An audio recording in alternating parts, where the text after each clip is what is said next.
গরমে হাঁসফাঁস ঢাকার আকাশে স্বস্তির আভাস। আজ দেশজুড়ে বৃষ্টি ও বজ্রবৃষ্টির সম্ভাবনার কথা জানিয়েছে আবহাওয়া অধিদপ্তর। একই সঙ্গে কয়েকটি অঞ্চলে দমকা হাওয়া বয়ে যাওয়ার সতর্কতাও দেওয়া হয়েছে। বাংলাদেশ আবহাওয়া অধিদপ্তরের ঝড় সতর্কীকরণ কেন্দ্র জানায় ৩ জুন সকাল ৭টা থেকে পরবর্তী ৬ ঘন্টা ঢাকা ও আশেপাশের এলাকার আকাশ আংশিক মেঘলা থাকতে পারে।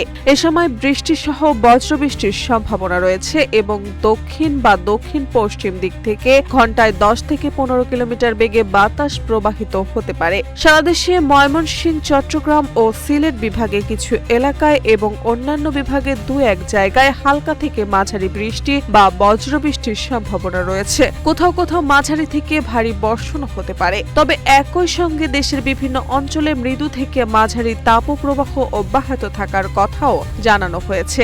এতে দিনের তাপমাত্রা সামান্য ওঠানামা করতে পারে। আবহাওয়াবিদদের মতে বৃষ্টি হলেও গরমের প্রভাব পুরোপুরি কমতে কিছুটা সময় লাগবে।